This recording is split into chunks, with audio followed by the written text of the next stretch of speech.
My name is JT Man. This is Aftar Man and Kushbir Man. They're allowing me their time. So that'll be a total of 9 minutes. Thank you. I'll go ahead and I won't need that much time. Yeah, but go ahead. Go ahead. Maybe 3 or 4 minutes. No, absolutely. Thank you, guys. I'm here today. First off, congratulations to you as well, and Ms. Soto as well. Congrats. Thank you, sir. I'm here today to shed some light on an issue I'm having with one of our council members, Gangadeep Kang. On November 3rd, Mr. Kang made threatening and slanderous comments about my family.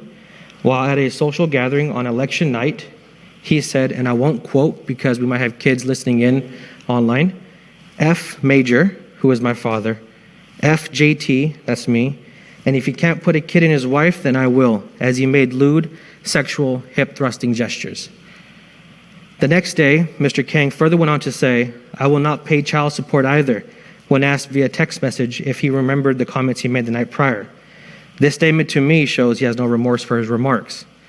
As a citizen of this city, I hold public servants and its employees accountable to adhere to a code of ethics which supports ethical behavior of its members and officers. Mr. Kang should be held accountable for his shameful actions towards my family and I.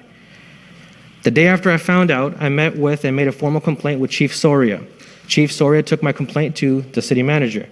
To this day, this matter has not been resolved. My reason for speaking here is to make everyone aware of Mr. Kang's character. If it can happen to me and my family, then it can happen to anyone. My father was once supportive of Mr. Kang when he first entered the political arena. He spoke about doing good and steering the city in the right direction. As his true intentions slowly emerged, my father backed off and rescinded his support, and now this is how Mr. Kang responds. Regardless of what the law says, Mr. Kang made a sexual threat to an innocent woman. I am now escalating my troubles to this council. What if it was you on the receiving end of Mr. Kang's threats and comments? How would this council have handled it if it were, in fact, one of you in my place? I imagine justly and swiftly. Then why am I any different?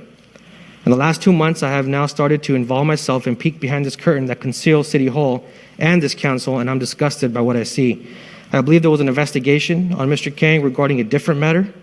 What were the findings of that investigation, and why was it not made public?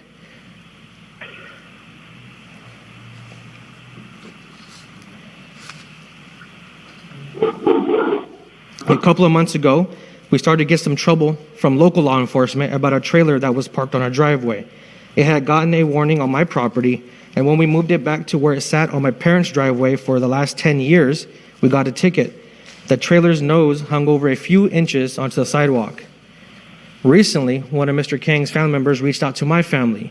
He said they, meaning Mr. Kang and Officer Kang, boast about the fact that they had our trailer ticketed and ultimately moved. He added that they got rid of the previous chief, and yes, he said what he said, and he'd say it again. This is what his family member told us. Not only are they abusing power the city has given them, they are now targeting individuals that do not support them or their interests. If we do not condemn these actions, then we condone them. When I first made my complaint, I was looking for a formal apology, but I am beyond that now after learning all the things I have discovered. In my opinion, Mr. Kang puts his own interests before those citizens which he represents. I learned that he strongly advocated for a new sidewalk in front of his house, which will only benefit him, while taxpayers foot the bill. He's told business owners and investors that he can advocate for their cause or interest in return for financial gains. One such conversation, including that permits can be expedited for a housing project if lots would be donated to him and his brother, Officer Kang. I'm unfamiliar with politics and how City Hall operates, but I would imagine this is not how. I'm tired of waiting for a response, so I'm here today seeking a resolution. Please open your eyes to the lawlessness that is taking place around you. I am told that the Kangs walk around and bully city employees with arrogance and condescension, threatening that they can remove anyone that gets in their way. As colleagues, you all need to hold each other accountable. I can go to the DA, grand jury, attorney general, FPPC, but no, I'm here. I can also call upon my fellow citizens for a recall on anyone on this council that does not put the city's interests first. If Mr. Kang was here in person, babe, can you raise your hand? I would have him look at my wife. This is the person you were threatening. She has nothing to do with your political agenda or gains. A grown man should not have to be reminded to respect women. I want you all to look at Mayor Aguilar now. Once again, congratulations. You know me personally, sir. You know how much I advocate and serve this community through the Mercy Emergency Department. Do you believe my wife and I deserve this? Then please do something about it. Thank you, sir. Thank you all.